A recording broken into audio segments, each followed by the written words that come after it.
Welcome to the Indiana Basketball Weekly Show on the Grueling Truth Sports Network. I am your host for the Indiana Basketball Weekly Show, Mike Goodpaster. Right now, I'd like to welcome in my co-host, better known as Oops, Kent Sterling. How you doing, Kent? I'm feeling really good. I am absolutely bullish about the Indiana Hoosiers this Sunday. Are you? So things have changed in the last week? Well, here's the thing, is that Arkansas is just, they played an if I didn't even know this was possible, but a much softer schedule than Indiana so far. They've been tested, and what tests they have faced on the road, they haven't passed. So I feel good about this game. Well, they did beat Valpo by 4 points last game, I think.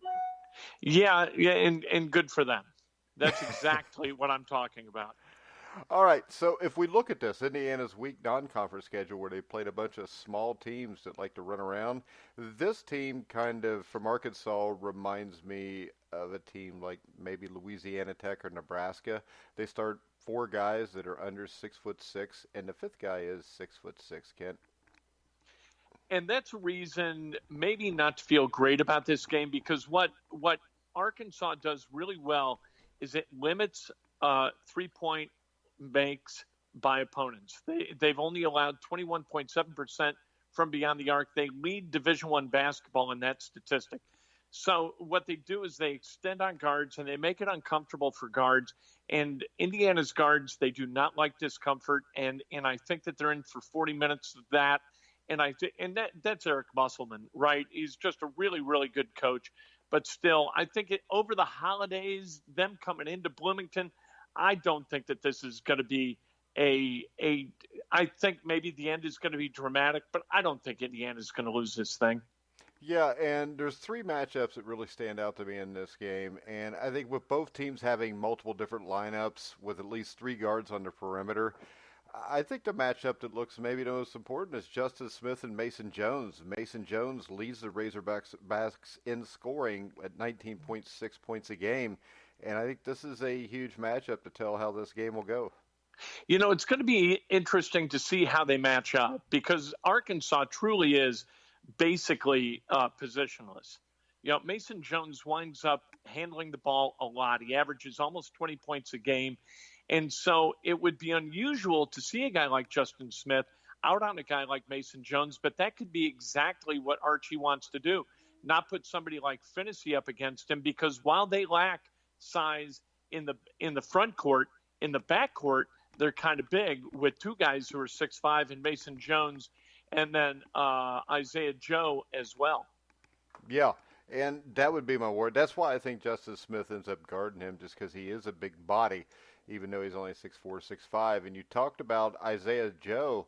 I would think the matchup there that would be most beneficial for Indiana would be Al Durham. Yeah, that makes all kinds of sense. Indiana, at some point, Indiana's going to have to say, okay, now you got to match up with us. And so Joe's going to have to match up with somebody who is going to, in all likelihood, be able to take him off the dribble, perhaps. And Indiana, instead of matching up to them, maybe Indiana's got to demand that Arkansas match up to it. But I do think that Jones and Smith make all kinds of sense from a matchup perspective. And you got to hope that that's one of the days that Justin Smith is kind of locked in. And while we were critical, or at least I was, of Justin Smith last Saturday in the Crossroads Classic, one thing that he did, I thought at a high level consistently, was defend. And if they can get good defense out of Justin Smith and then take what he brings offensively, you know, I think you got a chance for him to be a force for good. Yeah, and we also covered a Northern Kentucky University Norse who played Arkansas tough just a week or 2 ago. And I know the one thing they said, that Isaiah Joe is a guy that if you could attack him early, you can get him in foul trouble. And I think Al Durham is perfect to be able to do that. You know, he is that kind of ball player. He's one of the few guys for Indiana who can get to the rim. Devontae's one of those kids who's going to drive the basketball, but not necessarily finish at the rim. He'll pull up and try to hit, you know, runners or try to hit pull-ups. But Al Durham's a guy who likes to finish at the rim. And then somebody is going to, you know, Armand Franklin is kind of an interesting guy in that he's 6'5", and so he would match up okay either with Joe or with Jones. And so maybe Indiana can be a little bit versatile because they've got a little bit of positionless basketball to play themselves. Yeah, and my other matchup is Jimmy Witt, who's not really a three-point shooter because he hasn't even attempted one this year, I don't think. But I think he's a guy that likes to get in the paint and create a lot of havoc. He's got a decent mid-range jumper that he could kill you with. And I think Devontae Green would be the guy that would best match up with him here. Yeah, and that is a sensible matchup. And you're right, he hasn't attempted one. In fact, there's only one guy for Arkansas who seems to kind of rely on the three ball, and that's Isaiah Joe, who's taken 114 of these things. But it's basketball's always a game of styles. It's like boxing. Styles make matches, styles make games.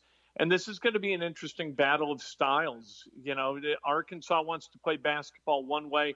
Indiana kind of wants to play another way. And so in the end, this thing's going to be maybe a little bit of a battle of will. And I think that could favor Indiana, especially because they're in Bloomington. And I think, like going on the road during Christmas break, that is a major pain in the ass. It is really, really unpleasant for the kids to go do some things over Christmas, get home, see the family, then get back to campus, and then you got to load up, you get on a plane, and you go someplace else. This is really the time where I think it's a huge benefit to play at home, and I think that's what carries Indiana. Yeah, and I think Arkansas, the blueprint, as you talked about a little bit earlier, kind of already exists for them to beat Indiana, and that's to frustrate Indiana when they have the ball. Yeah. I would think zone looks, turn defense into transition offense, spread the Hoosiers out when you have the ball, and force IU's big men to guard the perimeter. And this is a good year, I think, to get Arkansas, because this is Musselman's first year as the head coach. And I think eventually he's going to turn Arkansas into a very, very unpleasant SEC team to play. But I think getting him in the first year in this team as it continues to kind of evolve from being what it was into what it's going to be, what it was under Anderson, now what it's going to be under Musselman, this is a time to get him. I would not want them on the schedule next year or the year after that, as all of a sudden that kind of same metamorphosis takes place that happened at Nevada, which wound up getting Musselman this job. Well, wait a second, Kate. You said you wanted a tougher schedule. Now you're saying you don't want to play them because they'll be tougher. Oh, yeah. Well, that's for sure. When we play easy teams, we get very critical about that. But then tough teams, we don't need to play any of those teams because we don't like to lose. So who the hell are we supposed to play? Maybe we don't play anybody until we get to Big Ten play. We'll just not schedule any kind of non-conference schedule. Yeah. Maybe we'll just play Northwestern 19 times or something. All right, I think this. Indiana had trouble against Louisiana Tech, but they had no Rob Fittersy. They had trouble against Nebraska, but he was still kind of bound up by injury. I think that when we look at this, I think this team can handle a team like this much better now with Rob Fittersy on the court, especially if he's healthy. And also, I would think the emergence of Armand Franklin last game, if he could continue that, makes it a lot easier to go with three guards to match up also.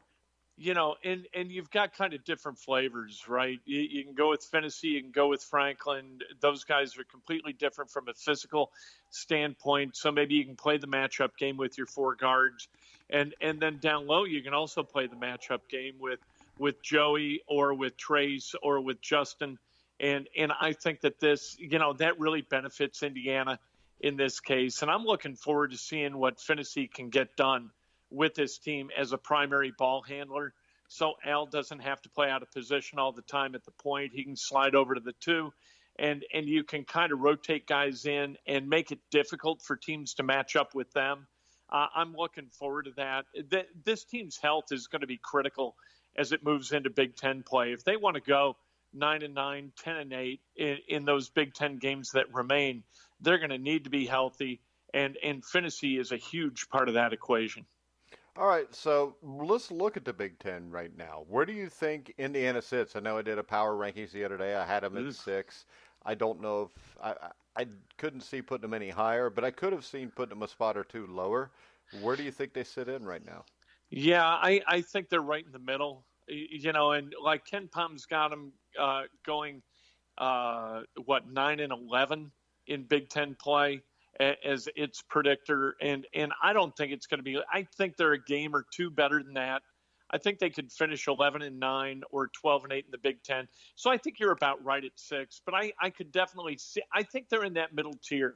They're not in the upper 4. They're not in the bottom 4. They're somewhere in the middle 6, and that's where it's going to shake out. And they've got to show themselves to be in the top half of that inner 6 in order to go to the NCAA tournament. Not to make this all about math, but they got to finish somewhere between 5th and 7th in the Big Ten. I think they're capable of doing that, but I get really worried. And you know, we're always talking about recruiting, and we're always talking about how, you know, Indiana needs to compete, but schematics really matter. And so far with Archie Miller, we haven't been critical of it because it hasn't been kind of that point of differentiation that was meaningful. I think it's going to be a big deal when we get into Big Ten play. And we haven't, at least I haven't really paid close attention to it until we saw the end of the Crossroads Classic where they inbounded the ball to Justin Smith. Yeah. Why he was on the floor, I have no explanation for that. And I really want to know what Archie Miller was thinking, putting this guy in a position where you had a 64% foul shooter with the game in his hands at the foul line. How in the hell does that happen? So, you know, I think as we continue to sort of develop our kind of perspective about Archie Miller, schematics are going to become ever more important, and Indiana is going to have an advantage in that area to be really successful in the Big Ten. And the Big Ten, to me, that's the best coaching conference in basketball. Maybe. Top to bottom? Holy cow. I don't know. Like you got really good coaches at the bottom of the league. Brad Underwood can flat out coach. He's terrific. Fran McCaffrey is really, really good. Chris Collins is a good coach. These guys are good. Pat Chambers is a really good schematic coach. All right, so let me ask you this. Where does Archie fit? Oh, that's a great question. I think from a recruiting standpoint, he's done really good work. And I think Ostrom has been a really good assistant in going out and building relationships with kids. From a schematic perspective, I think so far you look at him as a guy who's in the bottom half at the very best. You know, I think that may be generous. We're going to have to start looking at games like that. And we tend to look at, it's pack line and it's motion. But it's not really motion all the time. And it is pack line all the time. But, boy, if you don't have guys recovering quick, you know, then pack line falls apart. And we've seen that happen with Indiana, where Indiana has been slow to recover. Because they've been slow to recover, all of a sudden it rains down threes, and a team like Notre Dame comes back into a game that they were dead in the water in. And, you know, I think you've got to start looking at schematics as one of the reasons for that. Yeah, and I agree with you. I was trying to lead you into that where does Archie Miller fit question. I'm not ready to go all negative like with Crean. Crean just wore me out. I know you don't like Tom Crean. I do not. I wish I did, but I can't. Tom wants so badly to be liked, you know, that you'd kind of like to figure out a way to do it, but he's also so repellent in so many ways I just can't. Archie Miller is not repellent. Archie Miller does not care whether he's liked. You know, he treats everybody the same, and with the media, that is poorly, you know, or maybe not poorly, but with complete indifference. I don't mind that at all, because I think coaches ought to be indifferent toward the media. I don't think they should care and try to curry favor with the media. I think relationships between the media and coaches are wasted on both ends of that equation. And so I don't mind Archie being like that, but Archie's going to have to figure out how to coach a little bit in this Big Ten. Yeah, and I think we find out exactly what Indiana's got, whether this is a tournament team or not, when you get to the end of January, and the schedule, January 23rd is hosting Michigan State, the 26th, Maryland here, the 29th at Penn State, the 1st of February at Ohio State, then you host Purdue, and then you host Iowa, and then you go to Michigan. Hell, it's just the whole thing's going to tell you. But I think those first two games, Michigan State and Maryland, where they're both here, there has to be at least one win out of those two games. From Michigan State all the way through the until the final game of the season against Wisconsin, those are games all against top 50 teams. And that's really tough. And we saw how hard it is to win on the road in the Big Ten during those, the first two games that everybody's got to play. I think there was one road win by Michigan State over Northwestern among all of those games. It's really hard to win on the road, and it's really, you got to pack a lunch every single game. There's no weekend off. Even if you play like Nebraska, its KenPom rating isn't terribly good. But we saw that Nebraska can play really good basketball, especially on their home court. Northwestern is going to figure some things out. And, it's going to be 40 minutes of hell 18 times. And is Indiana up for that kind of challenge? I think it's going to be fascinating. I really can't wait for those games to start. January 4th, it's like the party starts and it won't end for 2 months. Well, it's according to how the first 3 weeks at a party go when it ends. Yeah, well, that's true. Yeah. It may not be a party. It might be the Baton Death March by the time it's done. Well, you know what? They've got to beat Northwestern on January 8th, right? I mean, there are must-win games on this schedule. You've got to beat Northwestern. You've got to beat Nebraska. And, you got to hold court at home. That's it, though. That's the only two games where I look at it, and I think that should be a win. Yeah. Right. I mean, maybe when you host Minnesota, but I mean, if you play Illinois is a team that sometimes looks like a top 10 team.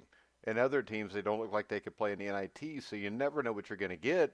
But on March the 1st at 2 o'clock in the afternoon, you're probably going to get their best shot. Right. And then you've got the advantage of having home games to finish the regular season against Minnesota and against Wisconsin. So if you're still in the ball game, if you're at 9-9 in the Big Ten rolling into those two games, you feel pretty good about 11-9. You feel pretty good about winning a game in the Big Ten tournament. And at 11-9 and a win in the Big Ten tournament, that's 22 wins, and that ought to get you a bid to the big dance. Yeah, but I'll tell you, I look at this schedule. 9-9 is going to be hard to get. Yeah. Well, you know what, though? It's going to be hard for everybody to get. It didn't, there are no patsies in that league, especially in their home building. Michigan State's going to have to go places and win. Purdue's going to have to go places and win, and Purdue hadn't played terribly well. Indiana's got a couple of games against them. I think that eventually Purdue is going to figure it out and that they're going to benefit from that tough non-conference schedule. But right now, they just don't look very good, and we've seen that before. I mean, I think we saw it last year, where they didn't get off to a good start. And then all of a sudden, the cogs kind of clicked into motion and they got really good. Well, that's the advantage of playing a tougher early schedule, too.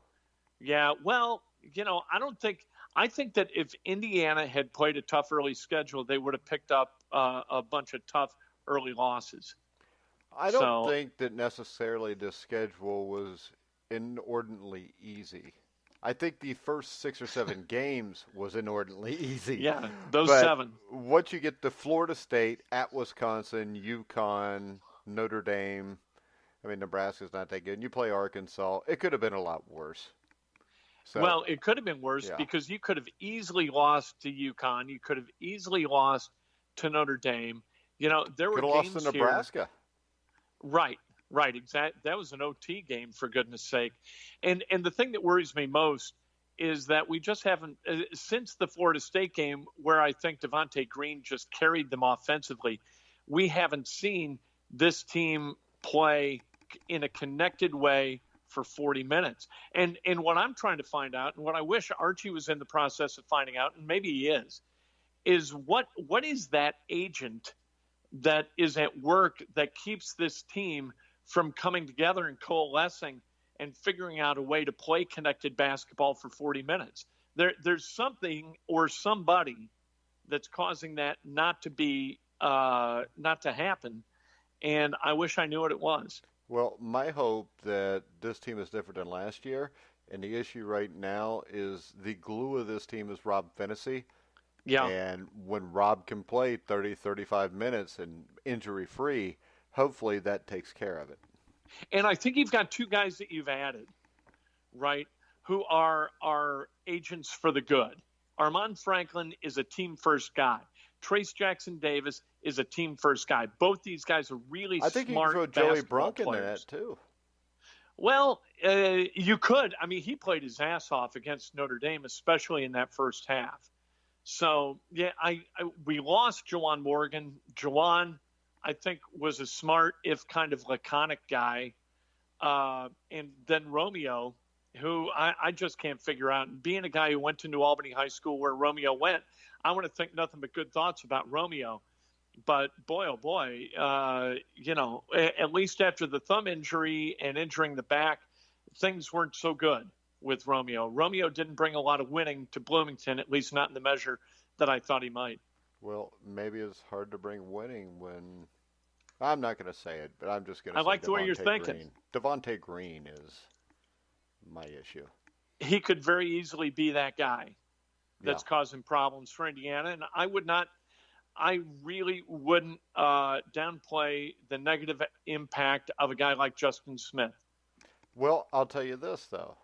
That negative impact will kind of roll downhill. Devontae was here before Justin, wasn't he? Or he was a big part of his team beforehand.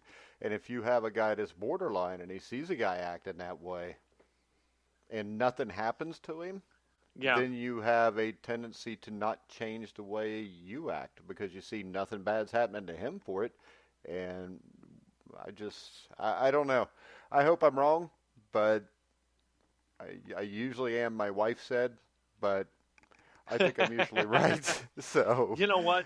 And about this kind of thing, I'm usually right too. And I also hope that my guesswork is completely wrong. But they're like the body language of this team during different points in a game that you can't see on TV because you can't see the whole thing. But against Notre Dame at Bankers Life Fieldhouse, it just did not look like a man. You could feel that on TV too.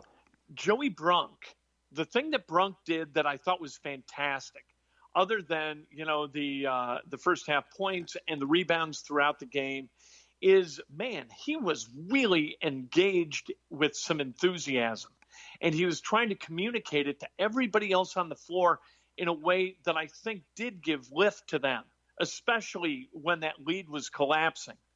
That he was really he was flexing with these guys, and he's coming off the bench, and he's like, I'm not a big fan of cheer monkeys, right? The guys at the end of the bench who never get to play, who coaches say, look, you guys are here for a reason. Oh, so you're talking about the Arizona Wildcats of 1988. Remember what they call them, like the fun bunch or something? They'd all dance around when people would score, and none of them ever got in a game. Oh, those guys, they wear me out. And now you've got guys who are posing and doing the fancy dances and the little skits. I'm like, what are you doing? Go get better at basketball. Well, Stop Oklahoma working on little skits. smacked them and shut them up anyways. Yeah, he did. But these, I don't like that, but I do like guys who bring some enthusiasm to their work. And I think that Joey did that on Saturday in a really important way. And so maybe he can lift a guy like Justin. And I'm not going to blame Devontae entirely for his behavior because when he came in, you had the same kind of weirdness. Yeah. All the way back to Stanford Robinson. I was at the Big Ten tournament sitting right behind Indiana's bench. They put us in great spots, they do with the media for the Big Ten tournament. So I'm sitting there, and Stanford Robinson is getting Kenny Johnson, who is an assistant coach, in his grill in a way that it just made you uncomfortable to see an authority figure be excoriated by some kid who at that point was either a freshman or a sophomore. I was like, what the hell? How do you not run this guy out of the program? You're going to take that kind of crap off an underclassman who hadn't earned dick on this team? Are you out of your mind? And all five guys who kind of claim to be coaches with that team, they're all on their feet at the same time, led by Crean, yelling different things to different players. It was just total chaos. And then you add Stan Robinson to the whole thing, yelling at Kenny Johnson. It was just mayhem. But that's where he came from. Those were that was his freshman year, and that's what he was recruited into. So, maybe there's a little of that hangover from the Crean regime there too. All right, Kent, real quick, college football playoffs. Who you got tomorrow? I think that Ohio State beats. This is kind of boring because I'm going chalk, but Ohio State is going to wind up playing LSU, and I think LSU wins it in the end. Clemson will beat Ohio State, You think? no doubt. They've got a I get better worried offense. about Clemson because they haven't played. I mean, they play They such played a weak ass Alabama schedule last year and beat them to death, and that Yeah. entire offense is back. Hey, do you root for Dabo Sweeney? I did until I saw that thing about players possibly getting paid to play college football. And this man that makes $10 million a year said, well, if that ever happens, I'm quitting. So Yeah, I like right. Dabo Sweeney. And the thing I like about Dabo Sweeney is this. He is caught up to Alabama by having more of a family atmosphere for his team. Yeah. And that makes people want to go play for him, where Alabama is kind of like a football factory. You know you're going there. You know you're going to win. But I think that Dabo Sweeney and what he's done to change the Clemson culture is absolutely amazing what he's done. And I will cheer for Dabo against any of these other guys. I just had a problem with that one statement. When you're making $10 million off the work of these kids, to think they shouldn't get paid, I think is absolutely hypocritical and stupid. But yeah, I think Dabo Swinney does things the right way. I think Trevor Lawrence is immeasurably better than Justin Fields. The Clemson offensive line has only given up 12 sacks all year. They have three wide receivers that are all 6'3", 6'4", very athletic. I think that they have the only receiving core that can really combat Ohio State's secondary. And I think Justin Fields, even with the huge numbers, I don't think the Big Ten was very strong this year either. So I don't think it's like Ohio State played any big-time competition. And in the LSU-Oklahoma, LSU has played 4 or 5 top 10 teams at the time they played them this year. And I think Joe Burrow's really special. I think we'll see LSU and Clemson in the national championship game. And I would not bet anything against Dabo Sweeney.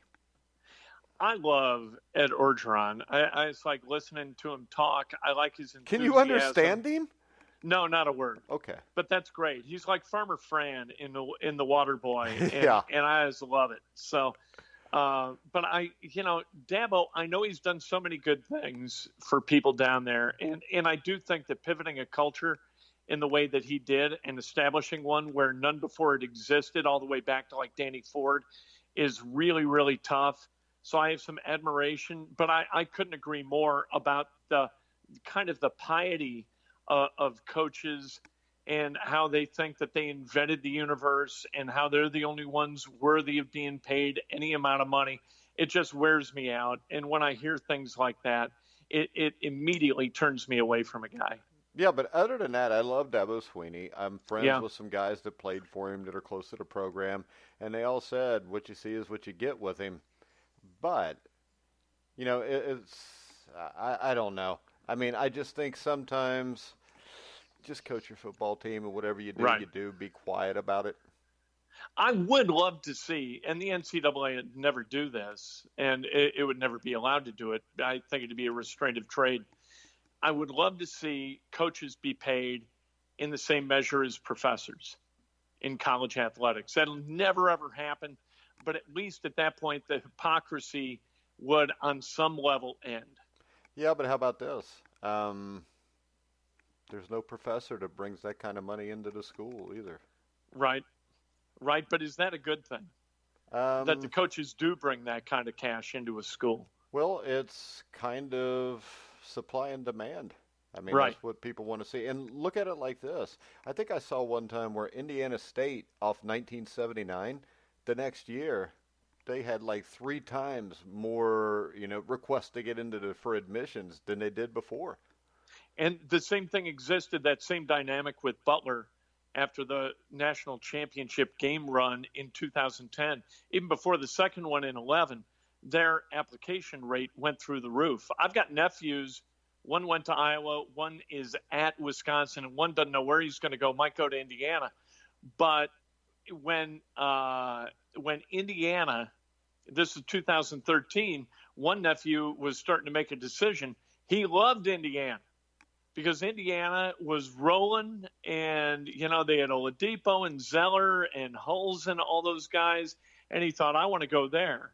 And then after that season, when things kind of went in the dumper, he had no interest in Indiana whatsoever. Yeah, so in a perfect world, I see what you're saying, but with the amount of money that athletics brings in, Yeah. I can kind of understand it. Because also, you want to be paid what you're worth, and I know it's tough to judge a professor like that, and I know that the professor is probably more important when it comes to kids learning things, but because they're affecting more than 12, 15, 16 kids like the basketball coach. But it's hard to ignore the amount of money Indiana brings in. And the sad thing there is, it's not like Indiana was paying their football coaches anyways. Right. And you're right. But if you're going to pay people what they're worth, pay everybody what they're worth. And if you're not going to pay people what they're worth, don't pay anybody what they're worth. Yeah, but I'll guarantee you this. If you paid all the professors what they were worth, there's some that would make less money. No, that's exactly right. And that would go back to high school teachers who deserved a hell of a lot more money for putting up with my antics in once classes. Again, though, when I went to high school, all those teachers that bitched, some of them would just put a VCR tape in half the week and sit back and read the paper or take a nap. So don't bitch to me that you're only making $30,000 a year. You get the whole summer off. You get all these vacation days, and you're taking a nap during class. We had kids. This was at New Albany back in the day. But we had kids who would bet each other how many beers they could get away with drinking in class as the teacher taught. Some of the teachers paid no attention whatsoever. So guys would go in like with an 8-pack of Little Millers and see how many they could polish off in the 50-minute classes. What kind of an educational experience is that? When I was a freshman, as an English teacher, his first year there, and he played the Romeo Juliet movie from like the 70s or something. Oh, yeah. Franco Zeffirelli with Olivia Hussey, where she showed her boobs. Oh, yeah. And it's the greatest thing ever. This is the thing. We're watching this movie. He's sitting back there reading the paper, and it's not edited. They showed us, and we're all looking back at him like, is he going to turn this off or say something? And then finally, this little fat dude, not to be a fat shamer, but he was a little overweight. He raised his hand, and the teacher calls at him. He says, Mr. I'm not going to say his name here, so Mr. whatever your name was, he says, do you know that there's just boobs on the TV? And the teacher stood up, looked at him, and said, from looking at you, it was probably the first ones you've ever seen. And he sat back down. Yeah. And everybody laughed, and the kid cried, and basically he got bullied by the teacher. And that teacher, to this day, 30-some years later, is still teaching at that school. Wow. Well, maybe he learned his lesson. Maybe he learned from the mistake. You're talking about kids. The kid? You don't bring it up if you saw boobs, because then the next class won't get to see it, so shut up. I was a summer camp counselor up in northern Wisconsin. It was an 8-week camp. And about 4 weeks in, I heard that they were going to show Officer and a Gentleman for like the movie that week. And I was like, well, of course they can't do that. Or it's been heavily like redacted or edited somehow. Nope. It was the raw cut. And we had 8-year-olds in there staring at the screen like, this is the greatest thing I've ever seen in my life. So. Yeah. Oh. I won't mention the camp. Oh, hell. All right, real quick before we wrap it up. Sure. We will be back right after the game Sunday night after Indiana beats up Arkansas. Kent, you want to tell everybody about your book and where they can find you on the internet?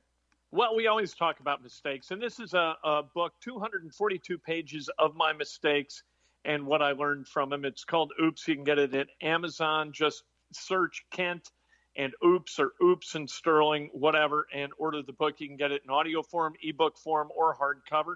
And then on Twitter, of course, follow me at Kent Sterling. All right. You can follow me at Grueling Truth, and you can hear us on iTunes, iHeartRadio, Spotify, wherever you find podcasts, you'll find The Grueling Truth. Later today at approximately 6 o'clock Eastern Time, Andy McWilliams will be on to talk a little Xavier basketball, the former voice of the Xavier Musketeers. So make sure you check back in at 6 o'clock. But for now, for Kent Sterling, I'm Mike Goodpaster. You've been listening to The Grueling Truth, where the legends speak.